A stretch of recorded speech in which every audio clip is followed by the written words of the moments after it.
Hey everyone, welcome to Kempner Canucks. My name is RevTrev, and I'm so glad you're here because today we're going to be talking about trades that actually move the needle. We're going to do some Canucks talk regarding all these trade rumors. I know, listen, it's August, and if you're here watching this content when literally nothing's going on, thank you. Thank you so much. But today's video might be one of those videos that you're like, I've got to watch this, and we have a conversation about what's happening, what's actually available. Let's dive into this. We also want to get into your comments. So please, everyone, thank you for being here. Whether you're here in the live stream or you're here later on, thank you so much. And we're going to dive into this topic and your comments right after the promo. Welcome.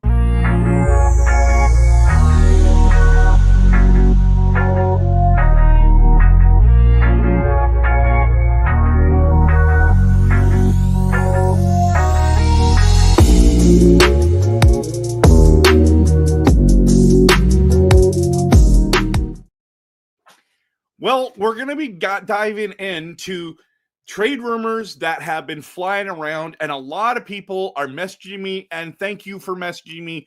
I do appreciate it because sometimes I'm at work or I can't get to it, and I can check it at lunchtime or on a break, and I can just quickly check it because there's just nothing happening. This is the time of year where all the insiders and people go on vacation. Why? Because nothing is going on. And what they do is if something happens, then they dive in, they jump on their podcast, they jump on their show for a few minutes and they talk about it.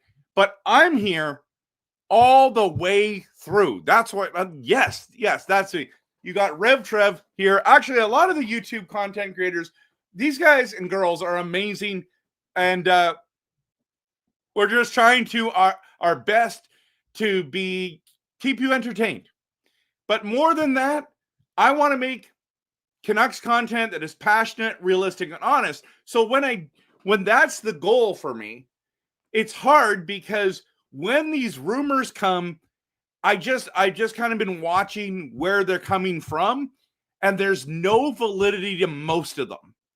And this is what's hard. Now, let me just talk to you about, and let's start with what if we have the Zacha one that's up here? Let's start with Boston Bruins, okay? I'm gonna put down, instead of just Zacha, I'm gonna add Mittelstadt to this one, okay? Because this is the latest rumor. Would Zacha or Mittelstadt, is that right how you spell his name? Let me just make sure I have that correct. Mittelstadt. Okay, sorry, my bad. Middle is wrong. Okay, we'll do that again. Middle. There we go. Got it. Okay. Would Zacha or Mittelstadt actually help the Canucks? Would it move the needle? And that's the premise of my video tonight, today, this morning, whenever you're watching this, is because, listen, I'm unsure that these guys actually move the needle for the Canucks. For what it would cost, what it would be, it's at that stage where it's like, come on now. Any available player, and especially a possible second-line center, is always being linked to the Vancouver Canucks. And it's not by an actual insider. They're all on vacation. There are people speculating and saying, hey, this guy would be really great. And sometimes it comes to the Vancouver side. Sometimes it comes from the other team side. And they're like, listen, we want to move this guy. We want to make our team better. So let's, who needs a second line center? Well, 15 teams need a second line center. 15. Okay. But Vancouver always gets linked in this. And this is what is so interesting.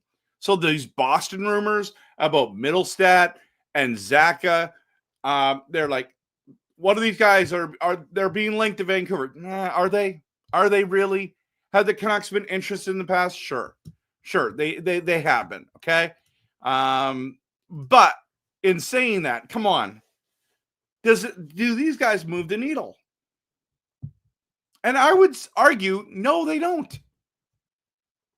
And they're fine. They're good players. They're okay players. They're not. I wouldn't even say they're good players. I thought Middlestat was awesome, and he just has not produced. Now he's 26 years old. He's a centerman and also can play on the left wing. Shoots left. He's got 2 years left on his contract. $5.75 million for those next 2 years. Pavel Zacha, same situation. 28-year-old. Center, left wing dude, shoots left, 4.75 million for the next 2 years. And I'm sitting there and I'm thinking, I don't think these guys move the needle.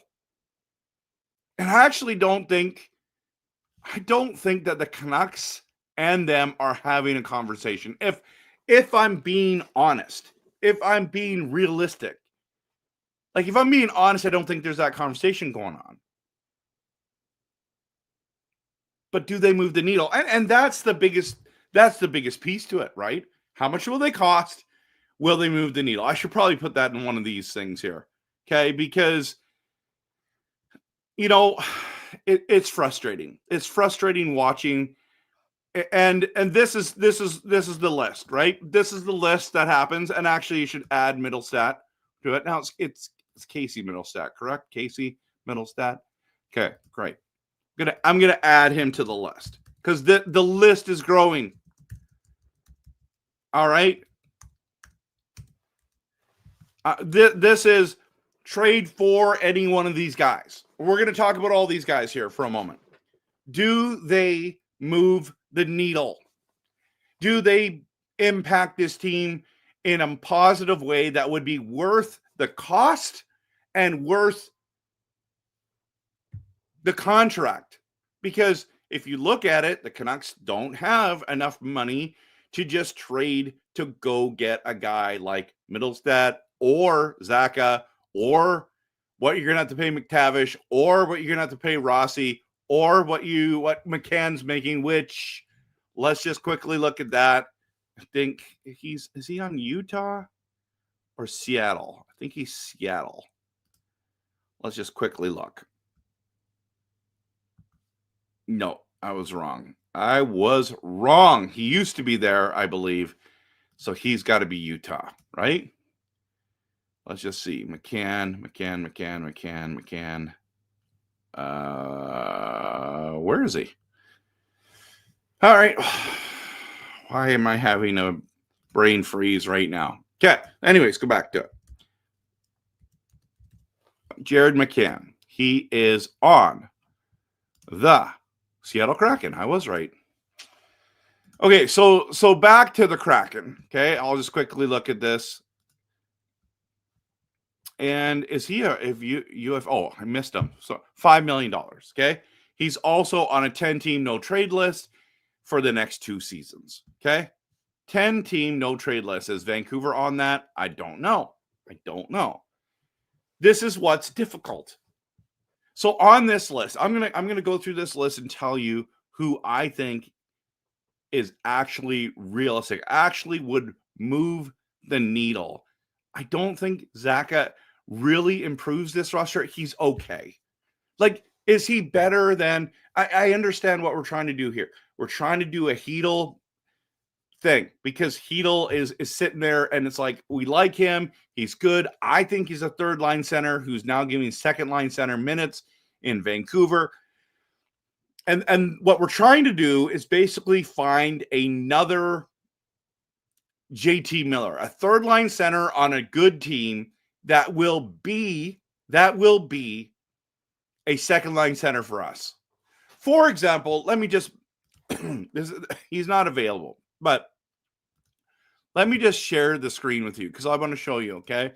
So according to Daily Faceoff, here we are. Like, last update, it was July 26th. Okay, so I do want to sit there and say that this is like as accurate as it can be at the moment. Okay. So I only want you to see the three lines anyways. It doesn't matter what their fourth line is, to be honest with you. So we're sitting there. Lindholm is the first line center. Zacha and Middlestat can either be center or left wing on that second line. So they are true second line centers on the Boston Bruins. Okay, on the Boston Bruins. All right. So, but this team wasn't good last year. Didn't make the playoffs, right? So, where are we at? Where are we at with this roster? They're trying to unload to have some cap space to do what they want to do. Do you want to take on one of these contracts? And as we look at it, I mean, even the Jared McCann, he's sorry, I'm jumping all over the place. McCann is 29 years old, left-hand shot, centerman and left winger. Like his stats, okay? His stats are 82 games, 60 points. The most he's ever scored was 3 years ago in Seattle, 79 games, 70 points, and he had 40 goals. So that was impressive. He's never come close to that 40 goals since, but he has done 29 and 27. 22 last year, okay? Getting older, still in the 60. At least the thing about McCann is that he brings that stability that is nice. That is nice. Where Middlestat and Zacha, I don't find do that very well. If I come to Boston, for example, as I got them on the clock here, Boston. And I hit the Middlestat one, for example. Has been, what has he been on 4 teams in the last, no. So Boston, Colorado, last 2 seasons, right? Last year and this year, Colorado. So yeah, it's 3 teams and in 3 seasons, basically, I believe is, 3 teams in 3 seasons. Buffalo, Colorado, Boston. I mean, the most he scored is with Buffalo, 59 points in 82 games. The next highest was 47. It's like, why is this guy available and why does nobody want him, right? Then you go to Zacha, for example, and he's been solid. But last year, 82 games, 47 points. That's it. The year before it, 78 games, 59 points, 21 goals. So he's like a 60-point guy, right? He's a 60-point guy. So is that what second-line centers do? They're like, well, actually, he's not a 60-point guy. He's never even cracked 60. He got 59, 57, 47. That's been the best he's done, and those are all in the last 3 seasons, right? So if we move back, let's go back to McCann for a moment. We'll get to McTavish and Rossi and others in a moment, but Seattle Kraken, okay? So McCann is not even the second-line center there because you got Wright, Stevenson, and Beniers, and McCann is on the left-hand side. He's on the left wing with Eberle. And on paper, this team looks okay. But like, is this what you want? But he's got consistency. I think he's probably the guy who scores enough. But here's the other thing to it that we need to consider is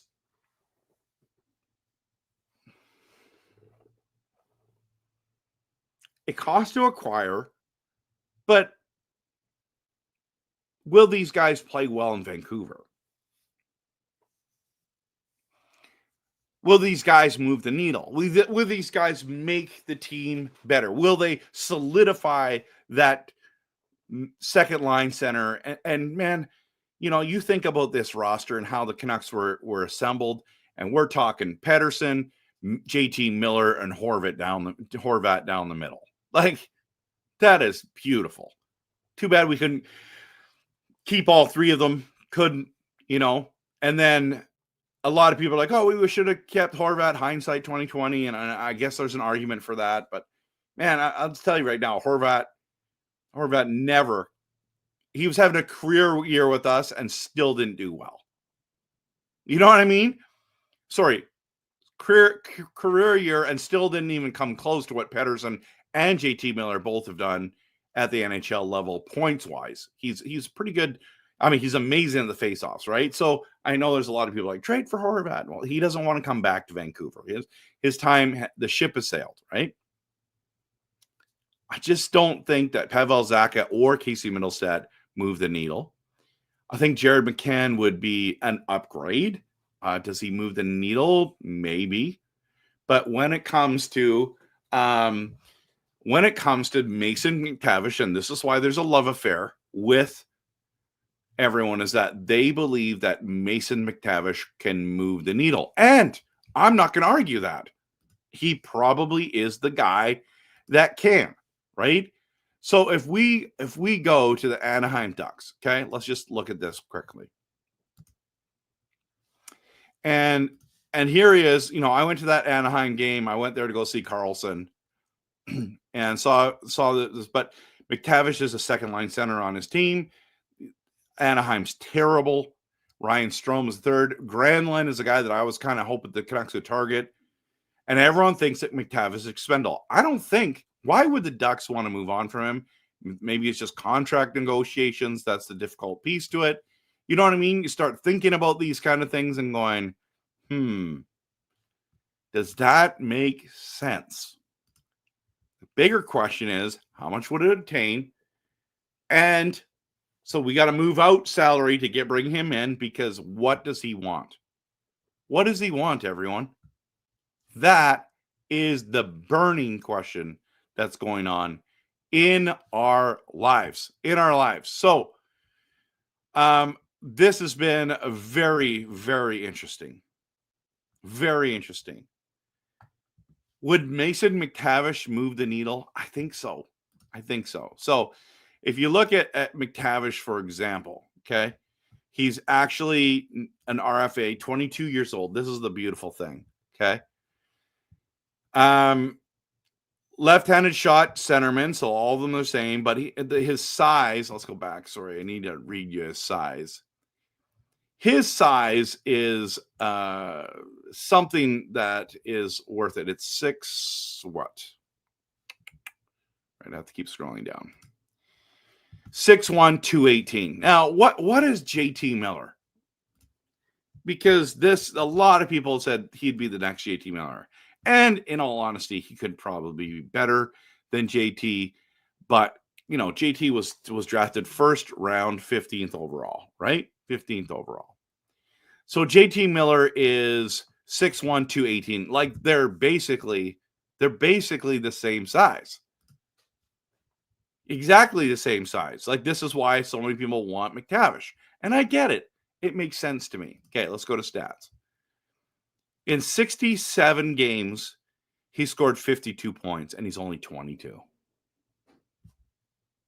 Sold for almost everyone, right? 64 games the year before that, he played 42. 80 games, he scored 43. This guy has so much future, but he doesn't have a contract yet with Anaheim, and this is why everyone's like, but there's not one rumor. Sorry. There's not one report. It's different. Let me just bring this again. There's not one report that is saying that the Vancouver Canucks and Mason McTavish are linked together. There's a whole bunch of rumors. There's a whole bunch of fans that are like wanting that to happen. If I was the Anaheim Ducks, I would not get rid of Mason McTavish. Kidding me? Why would you do that? But maybe they're thinking about it. He was picked 3rd overall in 2021, everyone.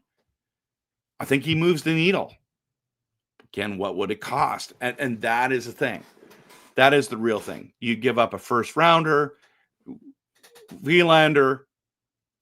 What do you give up? What do you give up for him?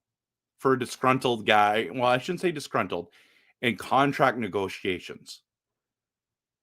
So to me, Mason McTavish makes a lot of sense that could move the needle. I just don't think there's even an opportunity to make this deal. First of all, I don't think Anaheim's going to trade him. Second of all, would they, if they did, would they trade him to Vancouver, or would they, like, maybe someone could offer way more for him? And then we'll go to Marco Rossi. And I feel like everyone's polarized on this, okay? Polarized on this conversation because I think the ship has sailed. They tried to do it. I believe, my opinion, they offered Joshua and the first pick, which was 15, for Rossi. Now, Rossi is literally in a contract dispute with Minnesota. I don't think he wants to play there anymore, but they have all his rights. He is on RFA. And if you go back to him, okay, because we just had Anaheim. So you go to Minnesota, okay? And where do they have him on this list? They have him as a second line center now, which is great, right? So this is where he is, okay? Rossi's the second line center. But they have not solidified that contract. And apparently they offered him $5 million times 5 years, and he said, no thanks. He wants 7 times 7. So even if the Canucks pulled that trade off, there would have been things they couldn't have done, right? That's why they were moving out, in my opinion, Joshua and the 15th pick. And they wanted more than that. And I get it. I get that why they wanted more than that for Rossi. So if not, can I just not be passionate but realistic, honest with you? What players move the needle? Now, I'll show you one, and I know it's not available, but the whole New Jersey Devils thing is absolutely amazing. And I don't think we're going to be trading with them, but if we could pull off a Hughes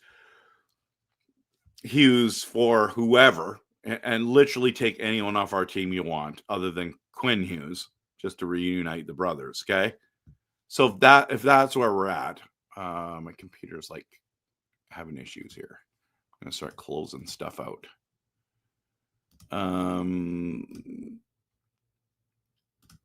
Okay, shutting things down so that we can do this right. But Heischer would be a great addition. The problem is with Heischer is again, high draft pick, hasn't really lived up to his pedigree of draft, but that would be a great guy. But they don't want to get rid of him either, everyone. They don't want to get rid of him. So what is Heischer making? $7.25 million for the next 2 years. He's 26. He's a left-handed centerman. He could definitely play for us. Jack Hughes, on the other hand, 24-year-old center, left-handed shot, $8 million a year until 2030. Man, it'd be nice. But either one of those guys, I don't think, like, this is I'm not making this up. I'm just saying these guys would be guys, in my opinion, that move the needle. Okay? So actually, let's keep that up. Let's I'm going to ask you guys and girls that are in the chat tonight, which teams would be there? Like a lot of people, like, for example, some people, right, like Lyndon says, Roslovic. Okay? He's like the Hedel thing, in my opinion. He's more of a second line guy. You can't see that one because it's Carolina and they don't have him on his roster because he's now considered a free agent. So when you bring that up, like right here, he's no longer there, right? He's no longer there. So Kotkaniemi is a guy that the Canucks have been talking about there as well. So like who is it? Could Roslovic be the guy? So, but what other teams would you want me to look at? Like, and what is the point total? I think Rossi could be that guy, but I think the ship has sailed. We tried to move on, and then we moved on, and we made decisions based on not being able to get him, right?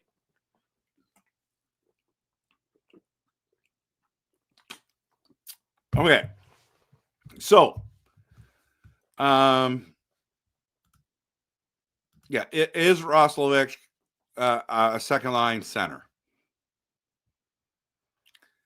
I think he would be on Vancouver Canucks. I don't think he is really much of one anywhere else, but it doesn't matter. As long as he's good for us, that's good. But a lot of people are like, does that guy move the needle, right? The ones we want would be way too expensive. I agree. And CMAP is here, says we've traded away any substantial picks. As a result, we have no picks or players that teams actually want. Is that actually true? Let me just look. Let's go to the Canucks and let's see. Let me bring it up so that you guys can have it there. I don't think that's actually true, to be honest with you. And I'll show you why.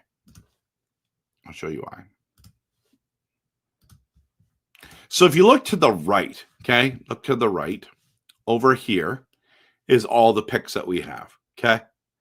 Round 1, for next year, we have a first, okay? Round 2, we have a second. We don't have a third, and then we have all of them except for a seventh. So next year we do. 2027, we're missing a second-round pick. That's it. But we have 3 fourth-round picks. And then in 2028, we literally have everything plus an extra second. So we still have picks now. And I think there's some of these teams that people want. Some of these players. Like, that's why we haven't made a move, because they want DPD, or they want Mancini, or they want Lekkerimäki. Let's include Baines in there. Or I'm missing one big one. Who's the big guy? It's got to be a defenseman. Oh, Vilander. So, and I haven't talked about Natchez, but he's in Colorado. So, would anyone in Columbus? Okay, let's look at Columbus. Thank you for suggesting that. Okay, so we'll stop sharing there. I'll go to Columbus. Let's see if Columbus would work. Good suggestion. Okay. Share screen. Here we go. So, okay, Monahan, they won't move. Fantilli, they won't. I think he was second overall pick or third. Cole Sillinger is one that a lot of people think would be great there. You know what I mean? This might be a team that could do it, you know? But like, if you look at Florida, for example, Stanley Cup champs, right? Could win it again. They're stacked down the middle. Barkov, Bennett, Lundell. Lundell would be incredible there, but they don't have to make a move. They've solidified this team to try to run it back, and they are stacked down the middle. But a Lundell would be a perfect guy for the Vancouver Canucks. I know that Jacob from Doodle Hockey, he loves Lundell. Tells me that all the time. So, yeah, like, what teams? Honestly, we whiffed on the Horvat trade and Miller trade. Well, the Miller one got complicated because he had a no trade clause. The Horvat deal ended up getting us Hronek, so at least we got something there. Mike says we have good prospects. We have a management that refuses to trade them. Yeah, true. You're talking about past news. Okay, but let's just talk about now and what we're in that spot. Fantilli would be absolutely awesome, Clemens, but he's not available, man. He is not available. Why would they ever trade him? Yeah, Vilander, Lekkerimäki, Höglander, Hedel will not get McTavish. Ryan, that's a fair statement. You'd also have to give up your first. And then that's the other side, is like, do you feel like that is worth it? That's a lot to give up. For one player? It's crazy. Yeah, that's what I mean. We isolated ourselves in trades. In what way? Honestly, we whiffed on them. All right, that's interesting. Okay. River Rat is here. From Dover, Tennessee, what is it going to take to get McTavish or Zacha? And possible rumors around Middlestat. I think Middlestat and Zacha might be a lot cheaper than a guy like McTavish. And then Boston's just trying to rebuild too, right? They're trying to retool on the fly like Canucks are. EP40 and EP25 for Jack and Luke Hughes, or the same plus Vilander at a first for Celebrini or Bedard. Galactic, I like how your brain's thinking. Okay. I like how your brain's thinking. I would do those deals, both of those deals. But I don't think those teams would do those deals. I don't think New Jersey does. And I don't think Chicago or the Sharks would do that. Coach Rob was in the building. Good to see you. I mean, it's hard to find a second line center, right? 15 teams are looking for them. And you're right. We might have to wait until December to see which team is having a bad time. Yeah. And wants to move people. Yeah, it has to be someone who has the JT Miller potential. That's why McTavish is the guy. So Dreamer says, at this moment, having the youngsters move around, the youngsters around moves the long-term needle more. True. But I don't think Natchez is available because I think he's happy to be in Colorado. Like, wouldn't you want to just play with McKinnon, one of the great players of this league? Yeah, he's on the top line with McKinnon. I don't know what else he'd want to do. You know what I mean? Let's just be completely honest there. Like, look at this. Why would you want to move?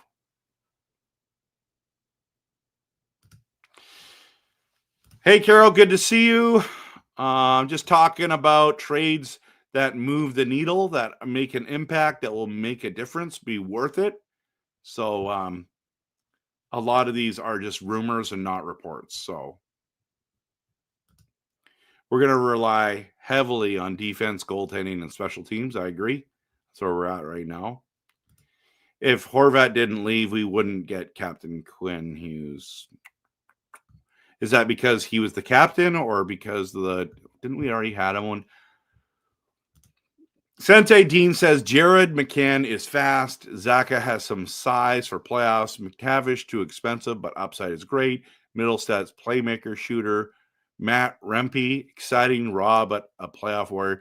Rempe was a healthy scratch a lot of nights. I like him a lot. He's not a centerman. He's just an enforcer at this stage. Yeah, the Canucks have $20.5 million cap space.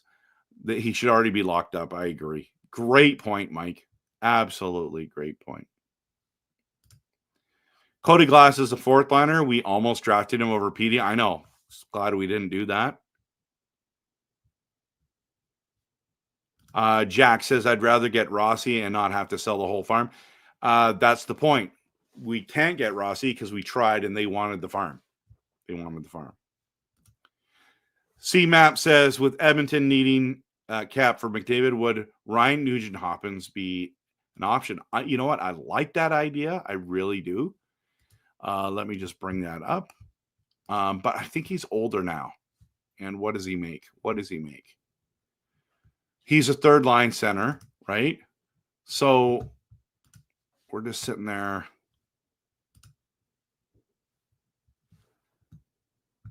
Okay. 5.1. Yeah. I mean, that's good, but he's got a no movement clause. Can't be traded without his expressed interest there. So yeah, that's where we're at. But the Edmonton Oilers trying to win the Stanley Cup this year. That's what they're trying to do. Like Miller, only demanding New York Rangers. Yeah. Look at the Islanders. Cal, quickly look at the Islanders.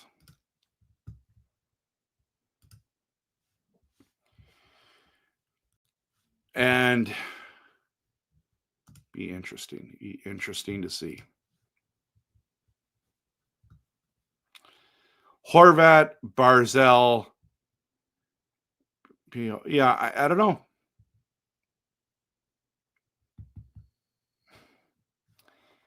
And Horvat to Islanders. Yeah, I don't know. That was well, Bavilier, Ratu, and a first. Yeah. I mean, that's quite a bit. Ratu might also be like, that's the other thing. Let's just go to the Canucks for a second. And it's Pettersson, Hedel, Ratu, and Bluger. Not bad if Hedel can stay healthy, right? And yeah, we should wait. Trade for McTavish, then send him to New Jersey Devils for Jack. That would be that's a good idea. That's a good idea. I like that one. Natchez is never leading that team by choice. I agree. We had a second line center in Vancouver. Miller, we traded away. Yeah, no, I understand. There was a rift. There was awkwardness apparently, so had to do it. They say we should trust our farm team. I think that's what they have to do. Wild's price should come down because there are less of a bidding war for Rossi than Team McT, which is McTavish, due to teams being scared off by his size. I don't think you're wrong. They just want to keep that higher. If Jack Hughes had a repeat injury this next season, would you trade for him to make Quinn happy? Yes, I would. I think Ratu should get a real look at it at number 2. Yeah, he could be a guy to break out. Yep. So that's the video for tonight, everyone. Hope that you've enjoyed the conversation. That we, what trade targets would actually move the needle for the Canucks, and what would be the cost to acquire such an impact player. Those are massive. So there is lots of rumors right now. There's not a lot of reports. And I know I kind of feel like I'm dousing water on the trade rumor fire, but let me be straight with you, okay? These are just rumors, not reports on trades. But I think the Vancouver Canucks have tried to make deals, and they're in the middle of everything, and they're just sitting there going, you know what? We're just at that stage where we're just going to run with who we have. We're going to have Abbotsford coming up, some guys from Abbotsford, and they're going to try to make a move. That they're going to see what these guys can do, see if they can build chemistry within, and go there and just hope that Hedel can stay healthy. That is the plan right now. Do they have other hopes or aspirations? Probably. But right now, it looks like we're going to training camp, to preseason, and to the season with this roster right here. That's the roster that it looks like we're going to camp with. So let's just see what they do and see what the chemistry is. Okay? So, right-handed centers would be nice. That's why we offered Lindholm there for sure. And I do think we're going to be standing pat for now. It's not that bad of an option, I don't think. We need that 7-foot defender, okay? Got to get Baines and Kane on the same line, hometown boys. Well, I think they both play left wing, so that'd be tough. So, roster full of left-handed centers and Abbotsford. Okay, that's just interesting. Okay, I'm gonna head out tonight. Thanks everyone so much for being here. Appreciate you. We're gonna have all new promos and stuff. By the way, if you want a hat, again, just email me. I gotta check my emails because some people may have emailed me this. Let me just look right here. See if anyone's emailed me. Oh, yep, someone has. So we'll get back to you right there. Okay, let's go. That would be great. Okay, if you want one, please email me. I got the black ones. I have the white ones that are available. I have 2 white ones left. I have 5 of these left, and then we'll go from there. So, yeah, just let me know. Email me, kempnercanucks@gmail.com, and we'll go from there. Have a good night, everyone. And of course, always, go Canucks, go.